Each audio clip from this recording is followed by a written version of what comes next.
Hello, I'm Jennifer of Gin and Cocoa, and I hope you're ready to world build in Conlang today.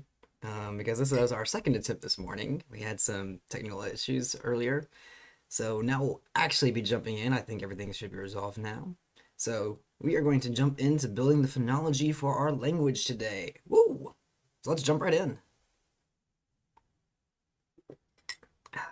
Okay, so what I was saying earlier before we ran into issues is that last week we were working on verbs and a lot of other grammatical parts of the language. Now today we're going to be working on the phonology, and this is going to tie into the fact of one of our goals is building a realistic sound change system or sound change um, into this language. So that is going to be one of our top priorities. I was also mentioning that I particularly like Wikipedia's version of the International Phonetic Alphabet Chart because it is just rife with symbols and very, very specific. More specific than I probably need, but I appreciate its specificity that it has in showing all the possibilities. So, other thing, so there's a couple ways we can go about this. So one thing I do know is that I have no. So our Venus Medusa people, which I should reiterate, are people that were the culture that they have Venus flytraps instead of hair after a long evolutionary cycle. Um, and so I don't believe that their vocal tract has changed in any significant way from a regular humans. Again, this is assuming that were human to begin with. We haven't gotten too much into that. We probably should, looking further forward. However, vocal tract is not something I'm care to get into. So we're going to assume that they are able to make the full range of human vocal noises, and that is pretty much all that they can make is the full range of human vocal noises. So there's nothing additional or extraneous that they can also do. So here we have our chart. I personally, in the past, have always started off just whenever I've made sound systems, I've usually started off leaning towards uber simplicity. That may not be the best way to put it, but I tend towards extreme simplicity with the beginning of a language. I generally start with pretty much mostly voiceless sounds.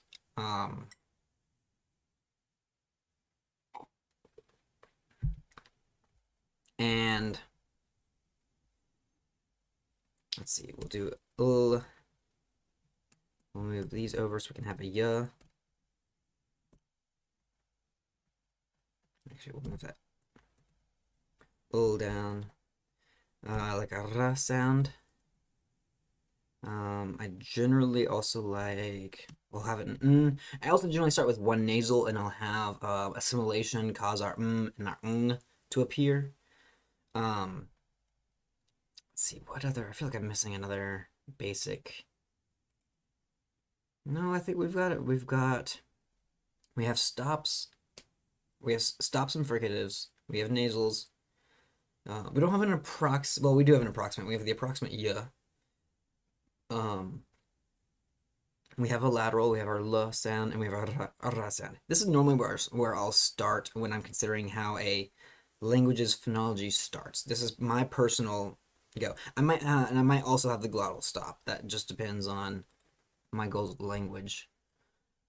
In the past, which I think it would be worth putting in, which unfortunately means I need to find the glottal stop sound in here, which is always a fun time. Oh boy. I do believe it's further up than it's.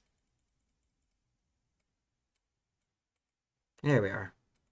That's what I'm looking for. Boom. Glottal stop. We can have our bilabial, or we'll just say labial because technically F is not a bilabial sound. It's labial dental, um, alveolar dental.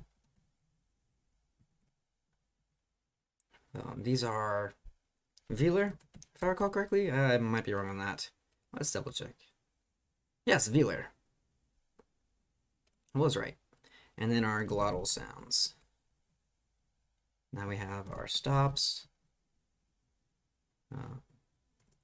fricatives, nasals, lateral. We'll just say glides because we have both our lateral and our approximate in there, and we have our trill. So that's where I want to start with. I do think I want a few more sounds to work with than just this, as far as consonants are concerned. So some things I want to keep in mind as I'm building a sound change system. I do think I kind of want my ending to be, I don't know, a little bit lip heavy.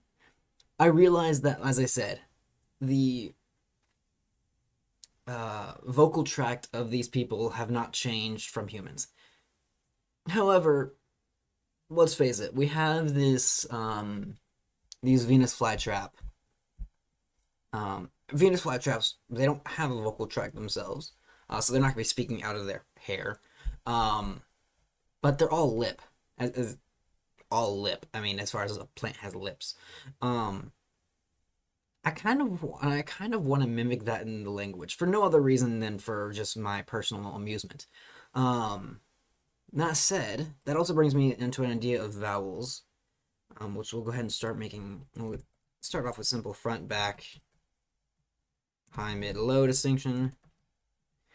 I think I also eventually want the language to. I think I want the language to focus more on back vowels as well. Again, that's just kind of how I perceive a Venus flytrap speaking. Even then, again, we have the humans aspect of these creatures speaking, not the Venus flytrap aspect. Okay, so we're going to start with our. We'll just start with a very, very simple E, A, U, O, Ah. And that's not the right ah. I need to get the special ah out. Because that would be ah. It's been a while since I've had to pronounce that one. Ha, ah, I believe, not ah. So it's the symbol I put out was the fronted. This is the symbol we need, is our back ah. That said, I also personally love the ah sound, and I do like adding that into our initial language. I realize that 5, from what I have heard from other conlangers, 3 or 5 is usually a typical good number to start with. I like the balance of 6, and I think the makes a nice addition as it kind of fills in that last front low. And we'll change these, of course, as we go through our language. So let me find the symbol for ah. That's not it, but we're close. There we are. There's our ah. Okay. So we have E, A, A, U, O, A as our vowel system. And I definitely want to have more emphasis on these back, particularly back low vowels, our A, U, particularly. So I think we're going to see a lot of backing and lowering of vowels throughout. And possibly a mutation, which I think is called ablaut. We'll worry about that when we get to it, but that is definitely going to be something that happens, for sure. So, I think the other goal I want with the sound change is I don't want my sound changes, or I want a little bit of opaqueness between our proto language and our current language, at least as far as like the words go, because I don't want I want to simulate a long portion of time between our proto language and our modern language. So I want there to be kind of a similar difference between, say, English and Proto-Germanic. That may be a bit of a stretch for us just to do this morning. But that's kind of that is one of my goals here as I am working on this. That's kind of part of what I have in mind with a realistic sound change system. Is I definitely want to mask some of the transparency between the proto language and the modern language. So, with that in mind, is there any other parts I want to add to our basic consonant systems we have here? So questions would be: do we want to have voiced syllables? Do we want to have, or not voiced syllables? Do we want to have voiced consonants? So do we want to have b, v, d, z, g, r? I'm not going to do voiced glottals. I'm going to stick with stuff that's easy to pronounce for myself right now, so I'm not going to be doing as much of the uvular or the voiced glottals. I'm going to be sticking away from some of those just for right now. I want this to be relatively easy for me to pronounce. I think those will be things those are things I definitely need to start exploring in other language in my future projects, because there's things I've shied away from in the past. Today is not that day.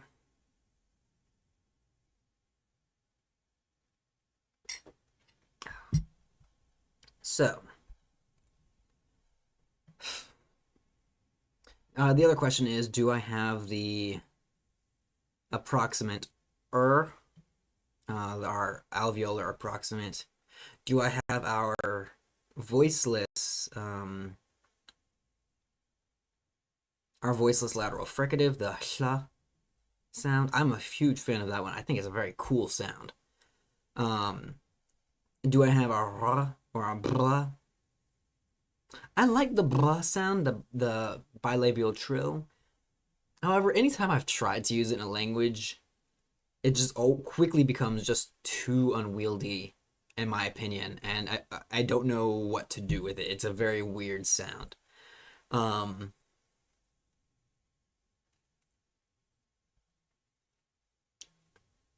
So I think here's an idea. We're going to our focus for where we're going to for some of the things that we want our modern language to have.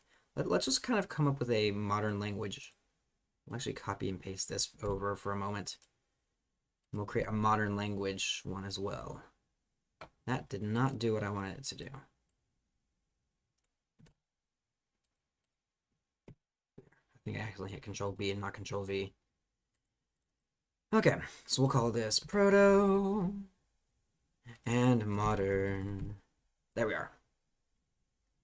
So, things I know I want. I definitely want a V sound. There's no question on that. I love the labial fricatives. They are some of my favorite sounds. F and V, just beautiful sounds. Actually, I love most fricatives, particularly f, v, s, z, sh, zh. Love them. I also, especially zh, the voiced ones particularly, zh and v. Those are just great sounds in my opinion. I also am a huge fan of j. I mean, for some slightly selfish reasons, my name begins with the j sound. I've always liked the j sound, that the affricative the voiced alveolar fricative, if I can say it right. Hello. So that is one thing I am that I very much enjoy. However, I'm not sure if if it would make sense to have it in this particular language. So we'll think about it, but I don't know if it's gonna happen. I don't think I'm gonna worry about ejectives, clicks, or implosives in this language. I don't think that's gonna be the direction we're gonna go. I could be wrong. I might wind up going that route. I just don't see it right this moment, to be fully honest.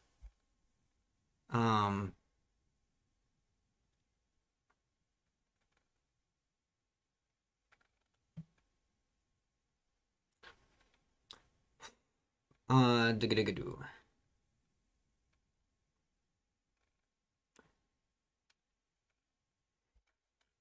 Okay. So that's the wrong page. So that's so wait, I do know I want that V sound in there. That is not a question. So we're going to wind up having voiced sounds in there. And I will also say that these are going to be, I'm intending these to be phonemic sounds. We may need to add this chart because as we go through, these may wind up being, if I can speak properly, may wind up being allophones rather than actual phonemic sounds. We'll see. We'll play with that as we go. So, but I'm almost certain I want the to become a specific thing.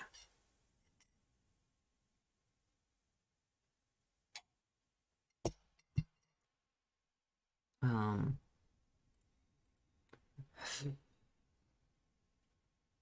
I kind of want the sh sound. I think I kind at the very least want to start with it, because it's just a fun sound. Shla, shla. Um, oh, and I've got to find that one on here now. Okay.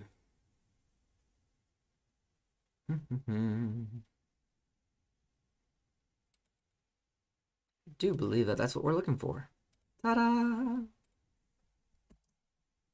So we now have shla. So we actually do have, we now have to a certain extent, we have a voiced, unvoiced distinction in our proto-language, if we do that. Which I think is fine. I think that's something that can definitely be worked with. I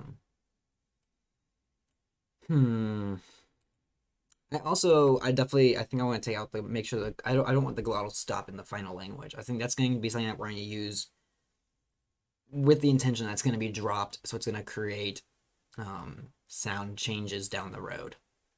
And I think we'll probably just take out glottals altogether as part of our trying to front things. I think we'll just use those primarily to aim towards sound changes elsewhere in the language.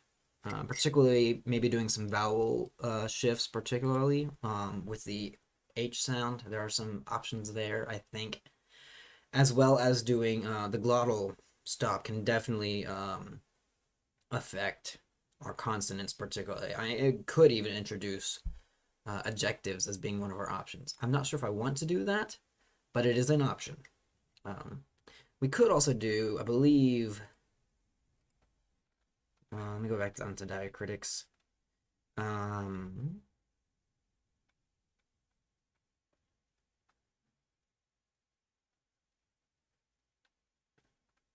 thought glottalized. Now that I say it like that, doesn't sound right. But I almost could have sworn that it was a glottalization that you could create from. I may be wrong on that. It is very possible. So that's all right. We'll go back to our phonology charts over here that we have.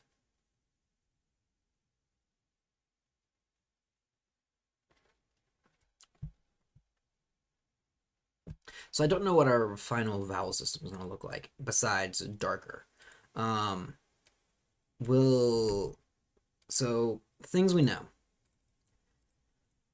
We definitely want v to be in our, we definitely want v to be in our final language. I don't think there's a question on that. Both those are fine. Actually, we definitely want there to be an largely because, again, of our trying to aim more towards the lips and trying for a more lip-heavy consonant system. So, interesting. With a lot of labial consonants and back vowels, that could create a lot of palatalization. So we might wind up with, so that would actually we're probably going to wind up with a sh and zh, which I'm perfectly fine with. there's our zh symbol, and there's our sh. So we'll do that one first, and then that one, and I'll need to come in. Okay, and you know what? Z makes sense to add in as well. I think we're just going to aim for, at least for our labial, alveolar, and palatal sounds, to try and get both voiced and unvoiced. I don't know if we're going to have the g sound or not. We'll play with that one more as we go on. I also don't know if we're going to have b or d or g in the language, our voiced stops. We'll play with that one more as we go on. Let me come back up to our chart. I remember something. Okay. I have also never used the palatal stops before. That may be something I should explore this time around. Because I get the feeling that we're going to have a heavy round of palatalization. We're also, you know what, it might make sense if we're going for heavy palatalization as well. It would probably make sense for, let's go ahead and separate our glides and our approximants. Or not, our approximants and our laterals.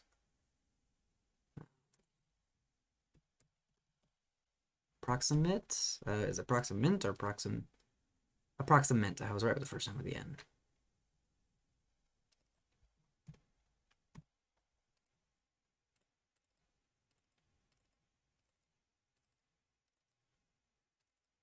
Approximant and lateral. So definitely that's gonna be a yeah. We also, it's possible that we'll get a yeah. I'm not great pronouncing that sound. I believe that's the right symbol. Let's double check. Yes, it is. But it's possible we'll get that yeah, yeah, yeah, yeah sound. Yeah, yeah. Because if we are getting a lot of palatalization, that is very likely to be created. It's so that is one thing.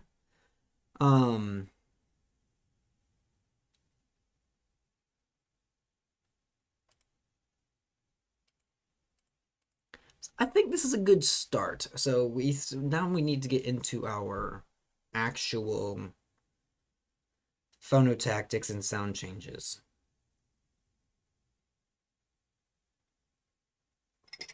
So a good question is, what are our language's initial phonotactics? What syllable structure?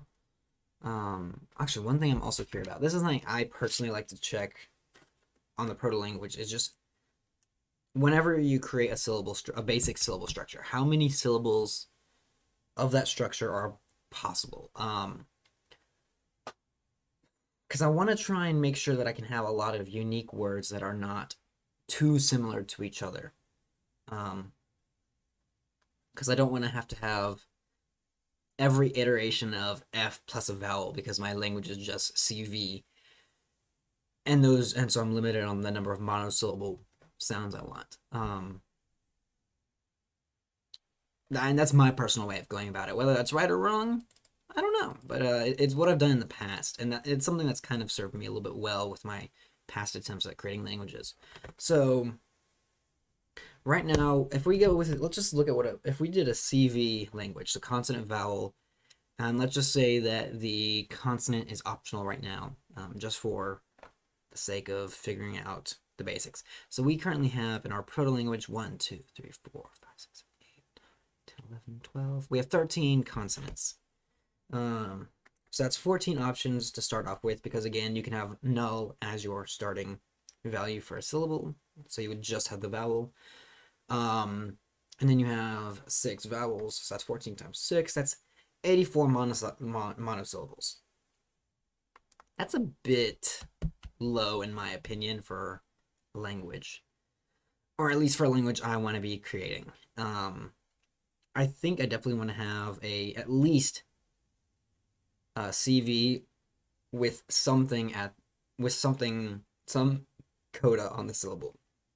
And I don't know if it's gonna be like CVC or like CV non-obstruents, which I forget the actual name of non-obstruents. I don't think glides is the category of all non-obstruents because trills are not glides, if I recall correctly, and nasals are kind of in an iffy zone there. They're not like laterals and approximants that are clearly glides. Although I may be wrong on that. I may be misremembering that off the top of my head. That's been a while since I've looked into that distinction. But obstruents are the stops, fricatives, and affricates. Ooh, we could potentially have affricates in here. I think if we do that, it's going to be evolved in. We're not going to try and aim for that. It's just going to happen out.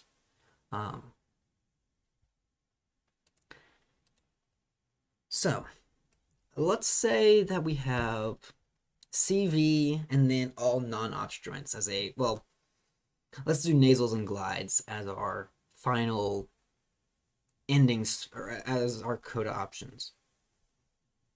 Well, that means yeah can be a coda, which I do not like personally. I find that a weird way. Yeah, I have trouble wrapping my mind around yeah as a syllable coda and not as like a intervocalic consonant or a initial consonant. It is it can't be a coda in my mind. It's very, very weird to have that as a coda. I do know it is technically possible, and actually, let me go over to. If I go into here, I know I can hear it as a consonant. So, I hope y'all can see this right now. Yes, you can. Okay, good. And we're gonna play this audio sample here. Yeah, yeah. They didn't do it as a coda. They did it initially and intervocalically. They did not do it as a coda on that in their articulation of it. Interesting. So that was a failure. I did not hear it as a coda. However, I do think that just instills further that it should not be a coda. We could do just nasals are the coda. Maybe even trills, so you could get a word like care or tone, tor, there, if I can pronounce it right, tor. That's a possibility, or even rar would also be an option, or yar, hla, hler. Those would be some options. Actually, I kind of like that sound. I think, yes, so R is going to definitely be a trill. I think we'll just do CVC as a simple start. We'll just start with the simple. So if we did that, that's again, and again, we'll just say that the consonants are both optional. So that'd be 14 times 6 times 14. That's over 1,000. That's 1,176 potential syllables. That's not a bad starting spot. The other thing we haven't looked at is any diacritics or modifiers on our vowels themselves. So things like length.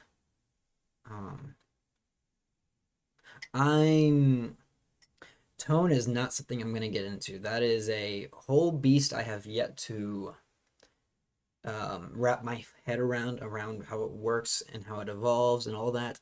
That is not something I'm going to focus on for a while. I would need to do a lot more research before I touch tone. So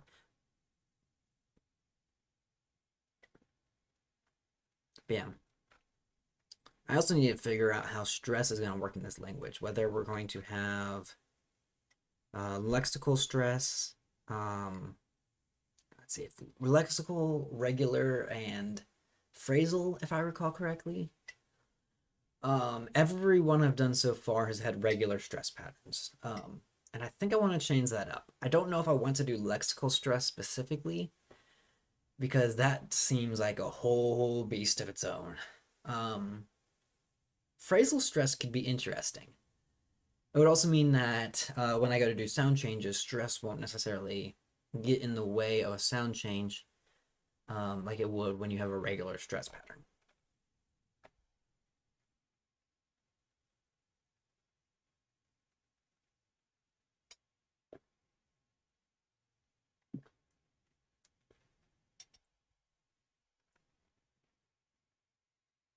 So, yeah, I think that's going to be an option. So I think just for the sake of, you know what? Every time I've done vowel, oh, hello. Thank you, autocorrect.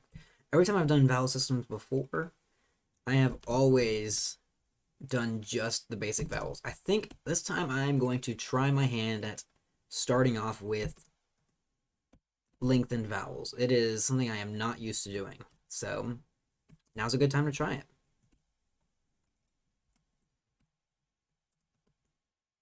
Um, that is not what I wanted. I wanted Control V, not Shift V. There we are. So I think I think this gives us a plenty of a place to start. So we've now doubled our number of potential consonants, going from 6 options for our initial consonants to 12, and that brings us up to 2,352 potential syllables or syllables. Um, the only other question is, do I want to incorporate any basic phonotactics into our proto language, like say, um, no internal word syllable clusters? So it would be essentially be like you could do CV, CV, CV, CV, C, but you could not do C or CV, CC, VC because that creates a consonant cluster of those two consonants. That is a possibility.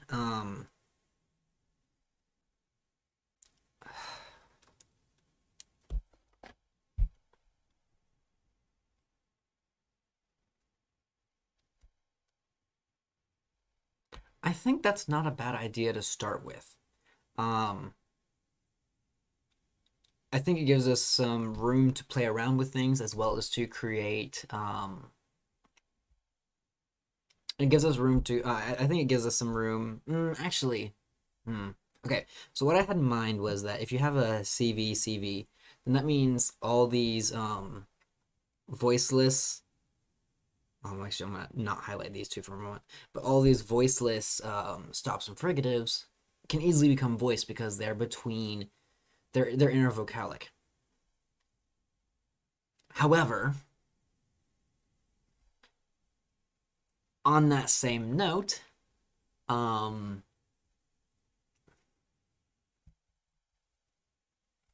the word or that also means that means all my in word internal consonants will wind up being voiced, at least for a time. And I don't necessarily know ways to undo that as easily. I know there are ways to do that. I think allowing some word internal clusters, or I guess some consonant clusters, period, makes sense to do. So right now, I think we're just gonna start with a simple CVC. And I think that's gonna be how we start off our language, start off our sound changes is eliminating and changing clusters that we find particularly egregious. Um, that sounds like a reasonable way to start. What could go wrong? So, if we start off CVC, that's, or yes, we're starting off CVC, so phonotactics, CVC. And of course, as we evolve our language, I'm hoping that'll mean our phonotactics will become more complex. Because a CVC phonotactics is extremely boring. Also, I think we're gonna do phrasal stress. That if stress is in this language, it's phrasal, and I believe it's French has kind of where stress is at the end of a phrase more so than if I recall correctly, that's kind of how French's phrasal stress works. Um, I'm not even gonna try and say any words of French right now because I will just make an absolute fool of myself if I try. Um, but I believe that that's the case. So we'll just say end of phrase. I may be wrong on here. I'm going. This is definitely something that I will put on my homework list of things to research. Research phrasal stress.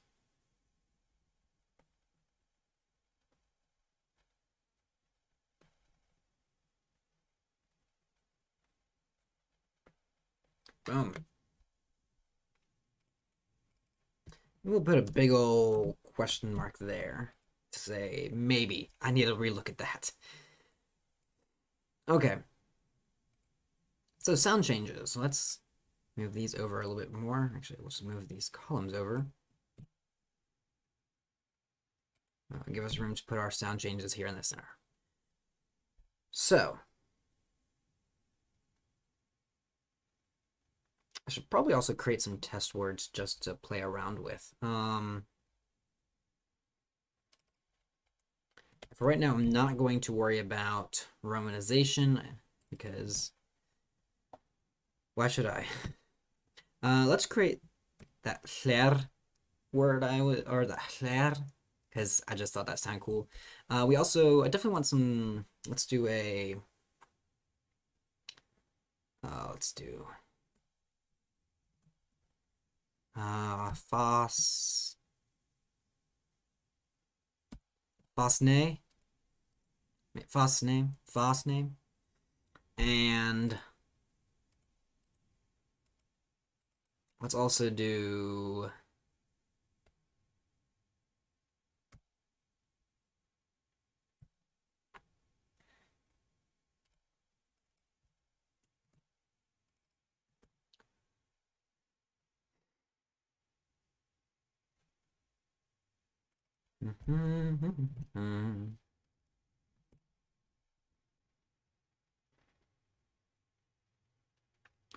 Huak. Huak. Huak. Huak. I think I want to make that one long. We'll see how these go. Ller. Fasne. Huak. Huak. Huak. It's kind of some cool words. Huak. Hu. Huak. Okay. I don't know if those will be good examples or not. Actually, now that I look at it, I don't think those are going to be great examples. Okay. I think we should just kind of jump in. Oh, this is weird. Okay. So, what sort of phonotactics do I want? Do I want this to have heavy consonant clusters, or do I want it to be a more simple, maybe even open language? I don't think I want open syllables. I think I definitely want closed syllables. I don't know how complex I want those syllables to be. I want some complexity in syllable structure, so I definitely want to work at some point getting rid of a few vowels. Not a lot, but a few. Which actually having these long vowels here will allow me to do that with a little bit less, with a little bit more impunity, and a little bit less deleting the entire words set of consonants, so I could be a little bit more broad with vowel deletion when it happens. So I also do want to do some vowel mutation as well. So we do know like a mutation. That's going to be one thing. So we're going to have an A mutation somewhere along the line. So if we have a word like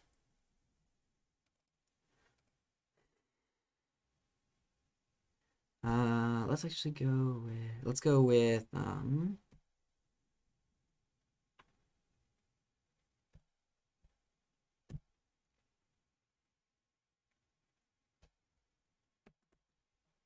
Kisa. Ooh, here's a question. So one thing I have heard is that sometimes a mutation happens when the when the final vowel or when the A that is doing the mutating is, or the ah that's doing the mutating is particularly notable. Length being one of the ways it's notable.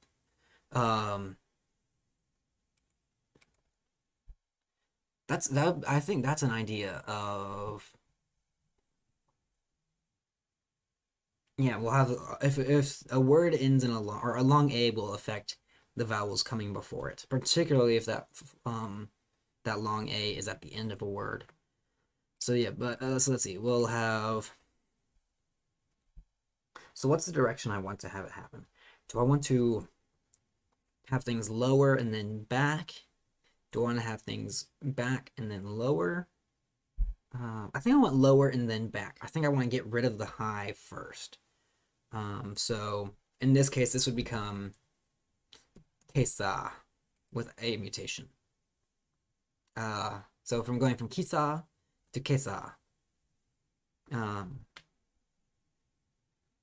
And if we just went around with every version, so kesa would become kasa.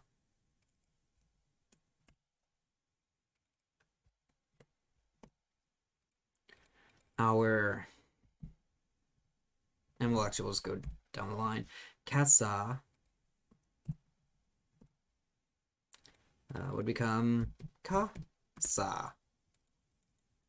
I did not intend to make the word for house in some of the Romance languages. Oh well. Kusa would become kosa. Kosa would become kasa. So those are some options. We could also do kisa becomes kissa, becomes kesa. We could do and just introduce more vowels and do shades of vowels there. I'm not sure how much I want to do that. Also, it's possible that the kesa could go centralized, so become kesa, or kesa could become kasa, right? Kasa, yeah. Kesa could become kasa, could become kasa. I think I like that. Kesa, kasa, kasa, kesa, kasa, kasa.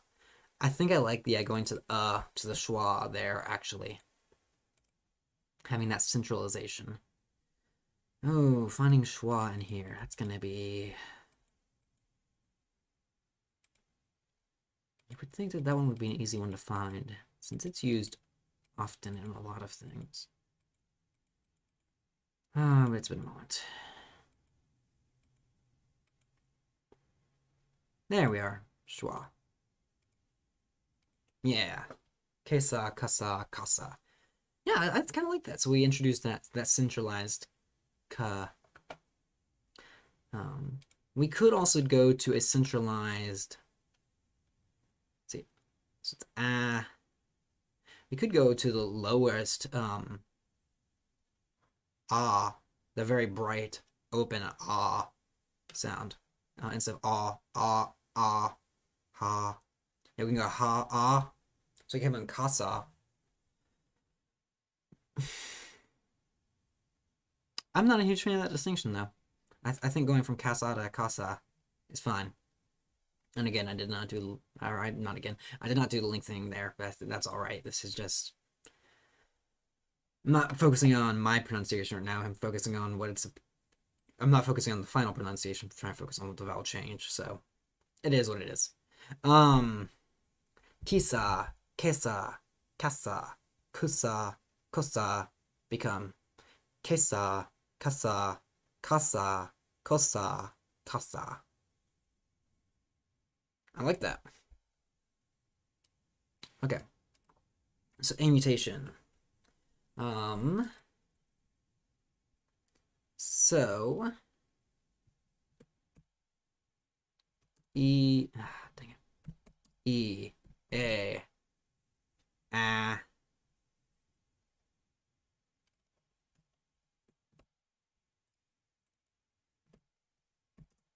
U, O. Oh, it's I believe that's the right notation. It's been a moment since I've done some of these. Let's double check because it uses the right notation in here. Yeah, narrow. Okay. Become a schwa.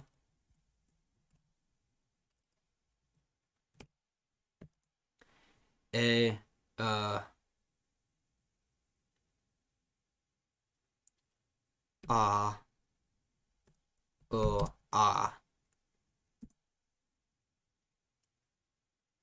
following, or when it's that, possibly a consonant, and then a.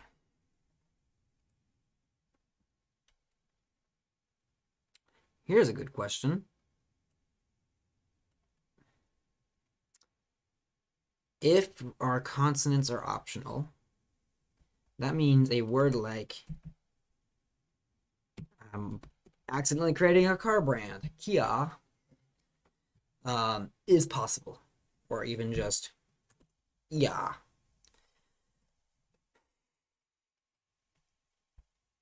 Let's go away from the E for a moment because that presents other things. Because this could actually become a Kia, depending on whether or not a mutation happens before or after that potential vowel shift. That Kia, Kia, and actually that would potentially palatalize the K. Although if we had some lenition by first, then you could get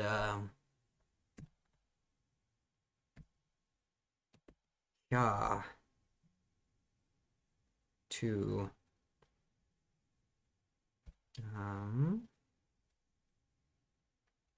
either, yeah, Kia to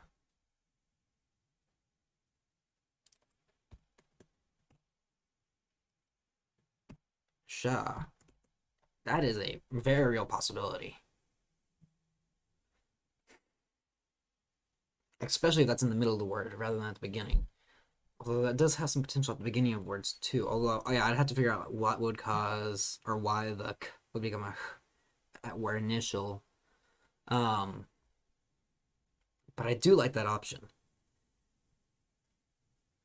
Okay, so that's one thing we know, and it's going to happen before a mutation. Is that we're going to have E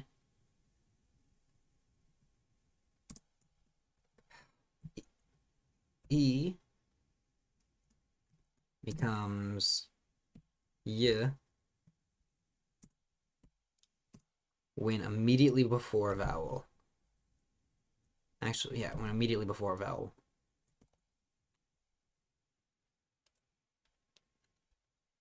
Okay, I like that.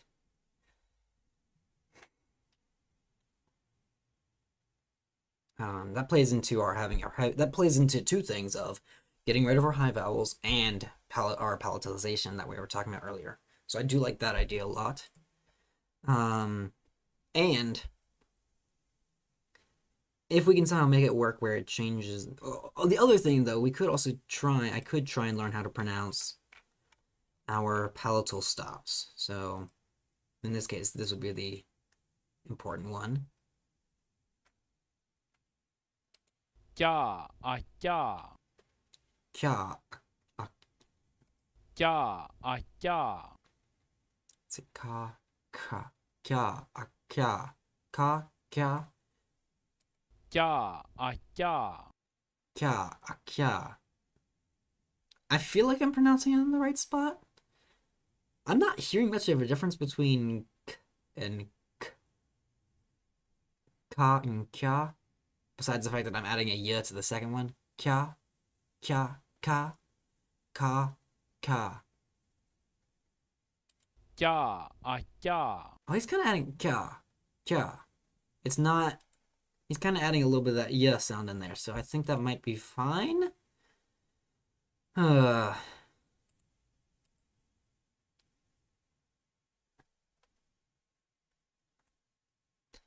so I mean that would be a possibility of. I believe that's just a C is the symbol. Yes. So the the other option on this would be instead of going to that, it becomes ka, kya, when we have our palatalization, and that would not require the kya. I think I need to do that because one, we're aiming for palatalization. Two, that stretches my.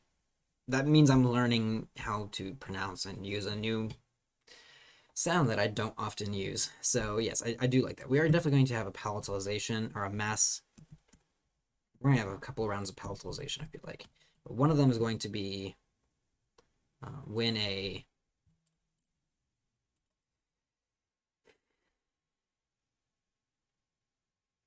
consonant follows a. So let's just go with first. So the other thing is that if we have a tia, that would also potentially become, let's say, tia. So if we have, let's also look at ti. According to this would also become tia. Tia. Tia. Kya. Tia. Tia. Tia.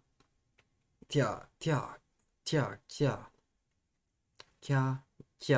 Kya. Kya. Tia. Kya. Kya. Kya. Kya. Kya. Kya. Tia. Tia. Kya. I don't see that getting palatalized in the same way. Atya. Atya. Temetya. Temetya. Temetya. Temetya. It could. Ooh. What could happen is rather than that one getting palatalized in the same way, is that one actually becomes the the affricate cha. So I become cha. That I like. So tia tia cha. I do like of just getting that epithetic epithesis epithetic to my favorite sounds. Actually, let's go ahead and pull out the actual symbol for cha or for chach. So there's j. Where's ch? There's ch. Close. Yeah, that could become cha. Okay, so we're definitely gonna have a palatalization round. That's going to change a lot of things. So k, t,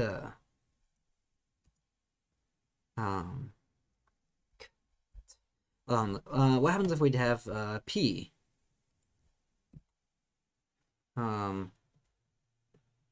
So we have a pya, pya. Then in this case, you would get pya, pya, pya, pya.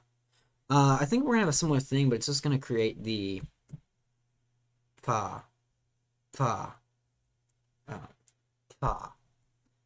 So pya, pya, pya, pya, pya, pya, fa. I think it's just gonna go into fa.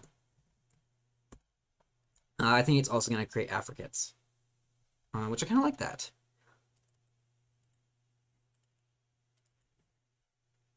So I think we'll take these two out. I don't think that those are going to be the order if it goes.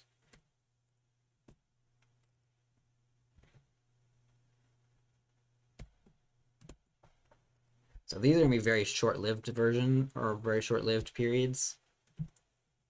So I'm going to put them in parentheses because essentially we're going to just go straight from. They're pretty much going to be skipped over as far as our sound change appliers are concerned. They're going to be very short-lived.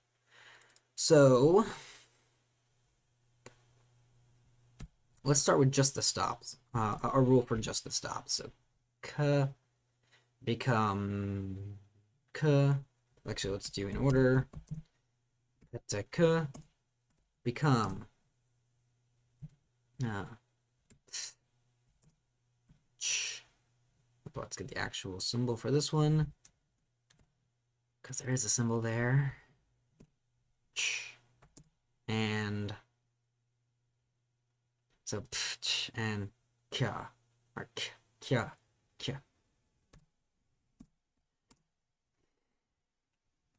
When they come before a y sound. There we are. I like that, actually. I like that a lot. Boom. That provides some good... So that's a good start to our palatalization. And I think that provides some good...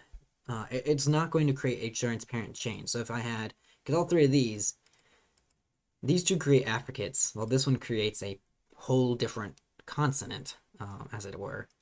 And actually, it creates a phonemic consonant, because you could have... So if you have kia as a word, but you also have just ka as a word, that one's going to remain unchanged and is going to remain ka. So now we have a phonemic kya. Okay, ignore the consonant part of that, but we have a phonemic k and a phonemic kya. Okay, I like that. I should... Yeah, so that's good. Boom. So that's... Yeah, we'll have minimal pairs, so also ch and p will also be... Like if I move this over, we had a ta and a pa. Those would still remain, as far as like according to current rules. So we get minimal pairs across the board. And while these create a visual pattern, these two are not of the same visual pattern, which I kind of like. That's good. That's good. That's very good. Okay, that's a good start. So we have a little bit of our palatalization. We'll look more into the palatalization of the vowels, or that the vowels cause later. So what other sound changes do I want to apply?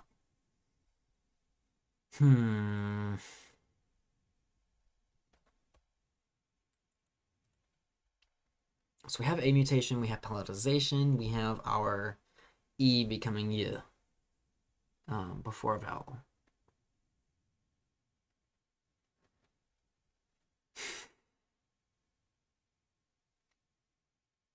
At some point I want to do some vowel removal.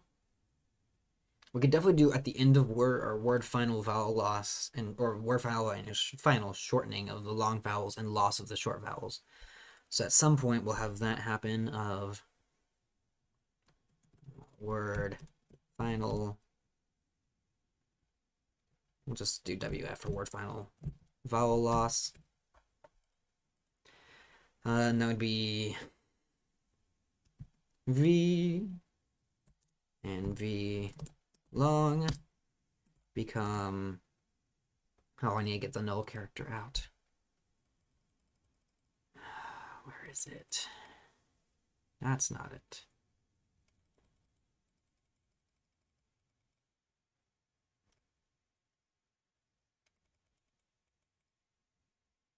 It's not quite the right symbol, but we'll use it this time because I'm pretty sure it's actually a vowel symbol.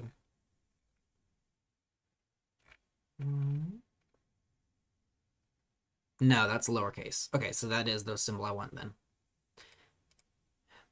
Okay. Close. So it comes null and short. And I think $sign is word end. It's been a moment since I've worked. Actually, let's double check our index. The index diachronica. Ooh, no, it's the octothorpe. I know percent is the syllable boundary. Hold up, I think it also talks about it in here, and it might be a little bit clearer.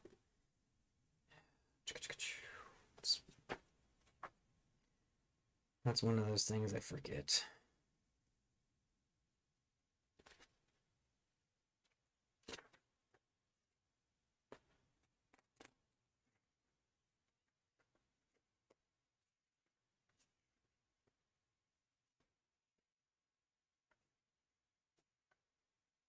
Actually, maybe at the beginning of somewhere it says it in here.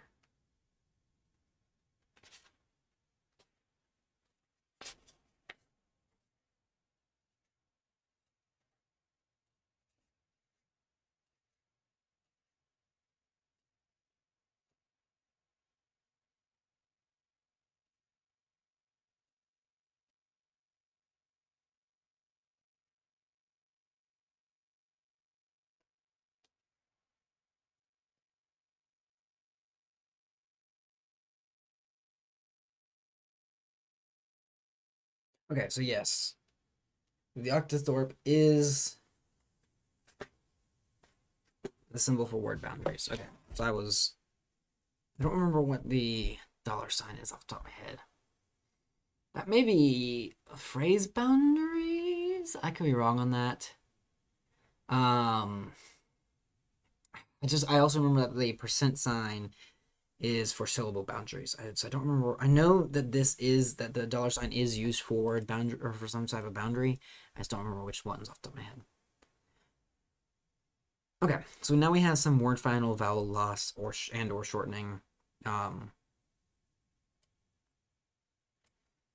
Okay, so we have some mutations, palatalization, some word final vowel loss. So in the case of all these words, all that would happen on every single one of these I would have is that ah becomes just a short ah. Um, that's the only thing that would be of note here. I think I'm going to open a new. This is going to be sound test.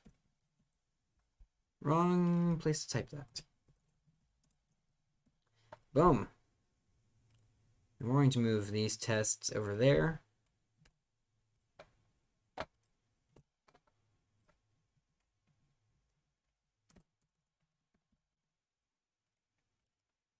Palatalization. I misspelled that for sure.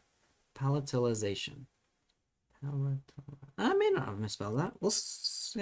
It'll be fine enough. Very good enough. Okay. And now I want to do this. That said, I can also just delete those columns because they are not needed.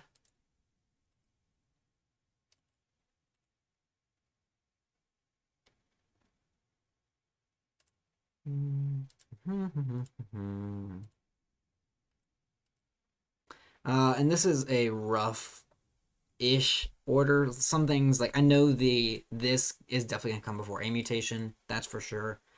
And palatalization is gonna come at some point.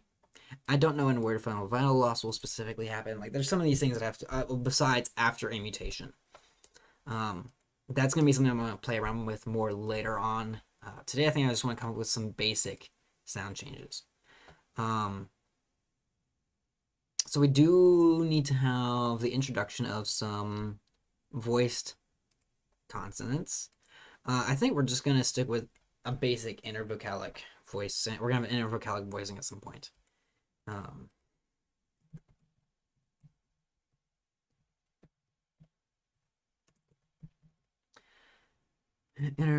Actually not just intervocalic voicing, because I think I want to be let's see.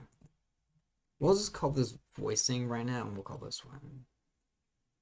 Yeah, we'll not give that one name. We'll call this voicing, or consonant voicing.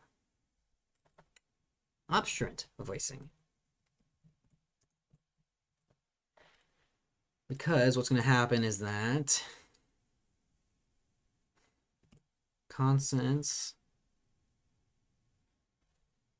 that are obstruents, because I don't think I want to voice the sh, although ja would be available. Actually, yeah, we'll just, for right now, we'll say that just any voiceless consonant is going to become voiced if it's between two voiced elements.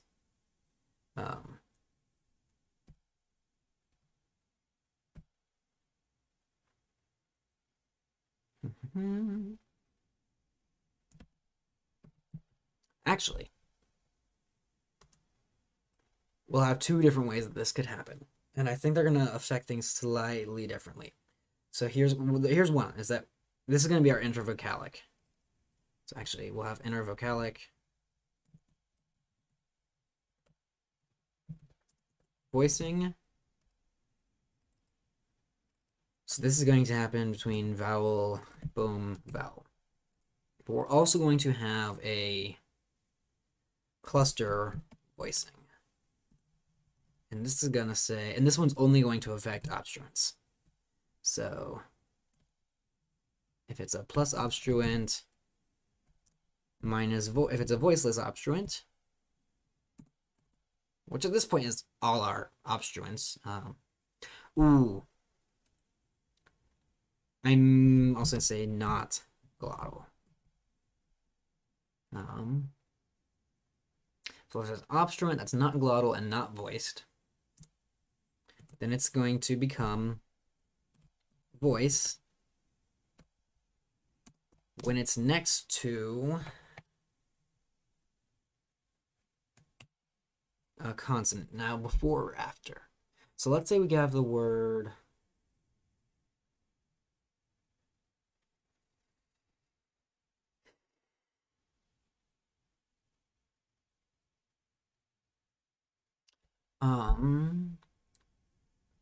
so if we have a word like carto, or culto,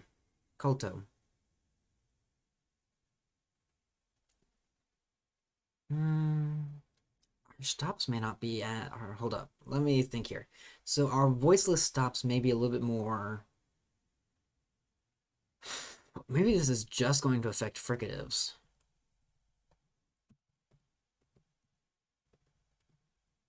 Because so with what I have in mind, so I think a stop will be a bit more resistant to this change, as would the hl sound.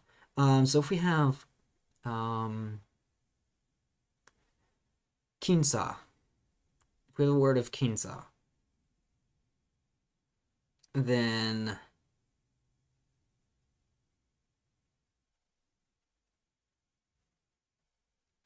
actually not a vowel, as long as there's something that's not a vowel between them. Distracted. So if we have a word like kinsa, that could become kinza, but I don't think quinto would become kindo. I think I want to preserve that. I think, but here's the other question of, so kisno, that would also become, so if it's I believe this would be the way I mark this, but if we're next to a voiced consonant on either side. So let's do the first one as being before or, so I need to copy this because I don't feel like typing that out again, and then after. I think that would be the right way to write that. Anyway, it makes sense in my mind, which is the most important thing. So our fricatives, and actually I'm going to take out the glottal. I'm not sure how to pronounce the glottal, the voiced glottal fricative off the top of my head. Ha, ha, ha, ha, ha, ha. I think that's it. But I think that gives us some options. That's going to create some weirdness that I kind of like. So our fricatives will become, our voiceless fricatives will become voiced if they are next to a voiced consonant. So kinho will become kino, kinoho, kino, kinoho. Oh, I picked the wrong one to try and pronounce. That may just completely, I think we might have a very quick elimination of that voiced H sound. Yeah, that's a bit hard to pronounce. I'm not going to do it quite yet. I will make a mental note of that, that's likely to happen. It is certainly that voiced H is not staying in the language long. But I might use it to do some other shifts, or I might just try and pronounce it for a moment. But like I said, I'm not going to have glottals, or I'm going to avoid having glottals in the final language, so having it at least temporarily as a sound change that happens is fine, especially since it's not something I'm going to have to pronounce often, because it is in between our proto-language and our final language. And I'm focusing on the pronunciation of the proto-language and the final language, so that's perfectly fine. Okay, I kind of like this. This is a good start for the day. I think this is where I'm going to leave it off. We have a lot more sound changes that we're going to get into, as well as the order that they're going to happen. Like, a few things we know is that intervocalic voicing is going to happen after palatalization. Actually, all our voicings are probably going to happen after this palatalization, because I don't think I want to focus on. Ooh. We'll have to play around with how that affects our. Yeah, we're going to have to play around with the order of the palatalization and the intervocalic voicing. Because that is going to wind up giving us some things to play with. That said, yeah, we're going to have to look at that later. That said, I think this is where I'm going to leave off today. Thank y'all for joining me. I hope y'all have had as much fun as I have had today. If y'all have any suggestions or comments, please let me know.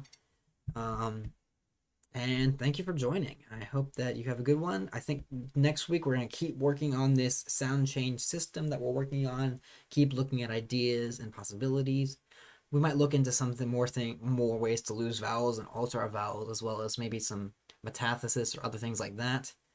If you have any questions, please let me know, and thank you for watching. So I hope you have a good day.